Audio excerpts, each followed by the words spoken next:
ऐसे इकबाल साहब, नजर आ रहा है कि हुकूमत अब हर हाल में चाहती है कि इमरान खान साहब की गिरफ्तारी हो जाए। मकबूलियत उनकी आपसे सबल नहीं रही है, इलेक्शन आ रहे हैं, उन्हें रोकने में आप कामयाब नहीं हो सके हैं। कल इस्लामाबाद पुलिस पहुंच गई थी, आज नैब नोटिस लेकर पहुंच गई है।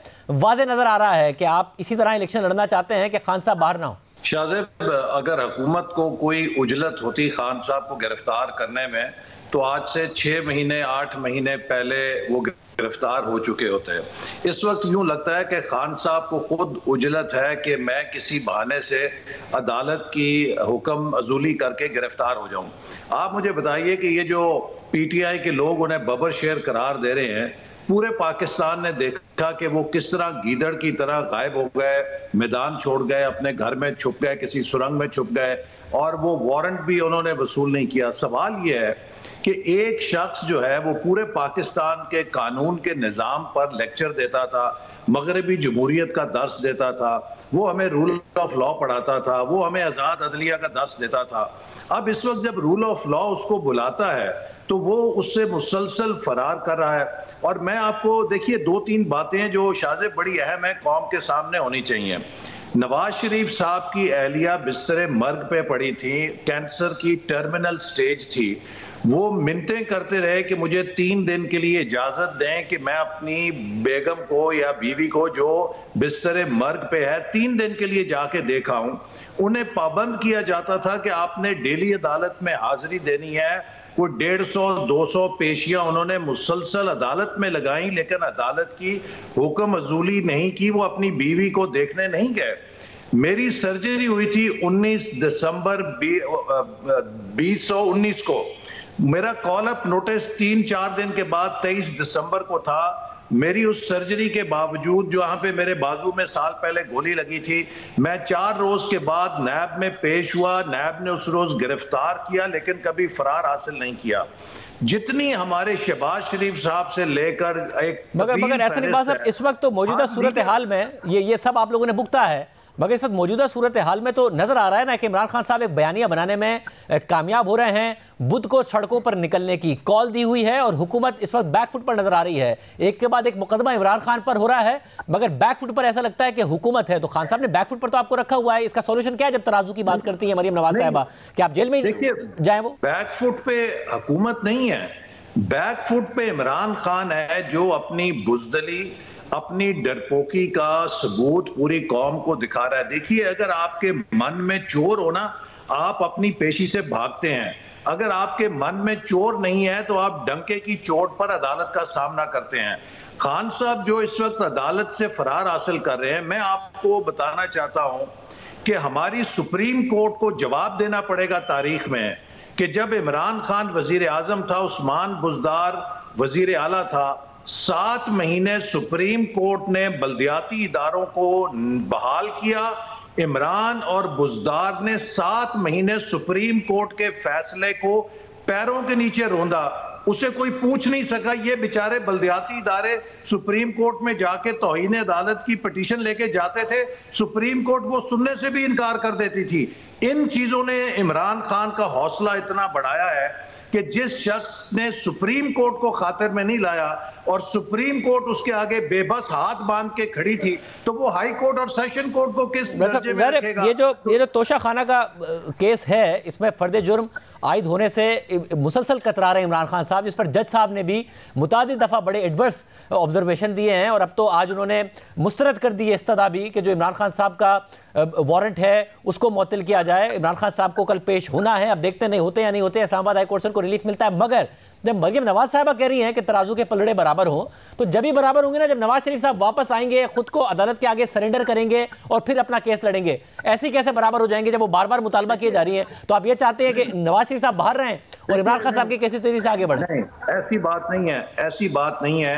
नवाज शरीफ साहब ने, उनकी बीवी जैसे मैंने कहा बिस्तरे मर्ग पे थी और अदालती कार्रवाई को फास्ट फॉरवर्ड करके फैसला किया गया कि इलेक्शन से पहले नवाज शरीफ साहब को सजा देनी है ताकि मुस्लिम लीग नून को मजीद इलेक्शन 2018 में डेंट डाला जा सके।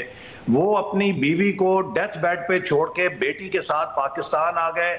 उन्होंने खुद को कानून के सुपुर्द किया, उन्होंने जेल भी भुगती और वो फरार इख्तियार नहीं करते रहे, उन्होंने सजाएं काटी। शहबाज शरीफ साहब ने सजा काटी, हमजा शहबाज ने सजा काटी, शाहिद खाकान ने जेल भुगती, राना सनाउल्लाह ने जेल भुगती, ख्वाजा आसिफ ने जेल भुगती, साद रफीक ने जेल भुगती, मिफ्ता इस्माइल ने जेल भुगती। हम सब ने अपने हिस्से की जेलें भुगती, किसी ने फरार हासिल नहीं किया। लेकिन यहां पर इमरान खान ये बता रहे हैं कि he is bigger than the law, he is bigger than the courts. और इसकी बुनियादी वजह यह है कि सुप्रीम कोर्ट ने जो उनको ढील दी है, उस ढील के बाद अब वो पूरे पाकिस्तान के निजाम कानून को अपने पैरों के नीचे रखते हैं और समझते हैं कि कोई उन्हें सवाल नहीं कर सकता, क्योंकि सुप्रीम कोर्ट उन्हें नहीं पूछ सकती तो और उन्हें कौन पूछेगा। वैसे तो फिर इस सारे सिनेरियो में ज़ाहिर आप अदालत के कंडक्ट पर तनकीद करते नजर आए हैं, जजेस पर तनकीद करते नजर आए हैं, मरियम नवाज साहब सवाल उठा रही हैं, दबाव आप लोग बढ़ा रहे हैं, मगर आपको लग रहा है इसका कोई फायदा होगा या आपकी यह हिकमत अमली भी उल्टी पड़ जाएगी? नहीं, इसमें हिकमत अमली की बात नहीं, ये स्टेटमेंट ऑफ फैक्ट है। और मैं समझता हूं कि इस वक्त तारीख के कटहरे में पाकिस्तान की अदलिया खड़ी है। पाकिस्तान की अदलिया को साबित करना है कि उसके इंसाफ का तराजू सबके लिए बराबर है या उसका तराजू झुका हुआ इमरान खान के पलड़े की तरफ। इमरान खान को चंद मखसूस जज साहिबान की अदालत से हमेशा एक रिलीफ मिलता नजर आ रहा है, ये परसेप्शन बिल्ड हो रही है। और मैं समझता हूं कि ये चीफ जस्टिस सुप्रीम कोर्ट के कंधों पे बड़ी जिम्मेदारी है कि वो अपने इदारे का तशख्खुस और गैर जानिबदारी का न सिर्फ किरदार बल्कि उसकी परसेप्शन को बहाल करें, जो कि चंद मखसूस जजेस के कॉन्डक्ट की वजह से, आपने देखा ऑडियो टेप्स आ गई हैं, क्या कुछ आ गया है, उसकी वजह से ये तासुर गहरा हो रहा है कि इमरान खान के लिए और कानून है, मुस्लिम लीग नून के लिए और कानून है। और मैं ये भी आपको कहूं कि आपने इलेक्शन की बात की अपने इब्तिदा में, हम इलेक्शन से फरार हासिल नहीं कर रहे। सुप्रीम कोर्ट ने जो फैसला किया है उसने पाकिस्तान के सियासी निजाम में परपेचुअल बहरान की बुनियाद रख दी है। हम हमेशा कहते रहे कि अक्टूबर 2023 को आम इंतखाबात होंगे। अब जो सुप्रीम कोर्ट का फैसला है उसके नतीजे में आप मुझे बताइए कि अगर पंजाब और खैबर पख्तूनख्वा में पीटीआई इलेक्शन हार जाएगी तो क्या वो वफाकी हुकूमत को इल्जाम नहीं देगी कि इन्होंने मुदाखलत करके हमें हरा दिया है? ठीक है, और साथ और अगर कल ये पंजाब और केपी में सूबाई, अब ये सुन ले, बड़ी अहम बात है कि पंजाब और केपी में हमारी हुकूमतें होंगी तो जो आने वाला कौमी असेंबली का इलेक्शन है उसके नताइज कौन मानेगा? और तीसरी बड़ी अहम बात कि अगर आप पंजाब और केपी के इलेक्शन मौजूदा मर्दमशुमारी पे करेंगे, 4 महीने के बाद नई मर्दमशुमारी आ जाएगी, उसकी हल्का बंदी बदल जाएगी। अगर पंजाब और केपी में कोई जिमनी इलेक्शन होता है वो किस बुनियाद के ऊपर होगा? क्या वो नई हल्का बंदी के ऊपर होगा? अहम कानूनी सवाल हैं जो सुप्रीम कोर्ट के सामने जब समाअत हो रही थी उस वक्त ये मामले उठते, अब वो नहीं उठे हैं और जाहिर फैसला सुप्रीम कोर्ट का आ गया है। एक और अहम बात यह है, एक और ये सारे नुक्ते उठाए गए थे लेकिन सुप्रीम कोर्ट ने इन सबको यकसर नजरअंदाज करके, मैं अदब के साथ कहूंगा, एक ऐसा फैसला किया है जिससे अब पाकिस्तान में जबकि तमाम असेंबलियों के इलेक्शन इकट्ठे होते हैं उन पे भी धांधली की आवाजें उठती हैं। अब जबकि चंद हुकूमतें कायम होंगी और बाकी इलेक्शन हो रहे होंगे तो ये तो अब सदाबहार परपेचुअल पाकिस्तान में ऐसे ये एक अहम नुक्ता है कि मुल्क इलेक्शन के नतीजे में ज़ाहिर और बहरान जन्म ले रहे होंगे। ये अहम नुक्ता है, ज़ाहिर ये एड्रेस नहीं हो सका। एक और अहम बात, आप लोग आवाज़ उठाते थे इस बात पर, नवाज शरीफ साहब की तकारीर पर पाबंदी हो, मरियम नवाज साहिबा के इंटरव्यूज़ तकारीर, फिर आसिफ ज़रदारी साहब के इंटरव्यूज़ दिखाने पर पाबंदी हुआ करती थी और आप लोग आवाज़ उठाते थे सारे मामले पर। मगर आपके पास भी अब यही रास्ता है कि एक साइकिल में पाकिस्तान चला गया है कि इमरान खान साहब आएंगे फिर वो आप लोगों के साथ ये करेंगे। आपने उनकी स्पीच पर पाबंदी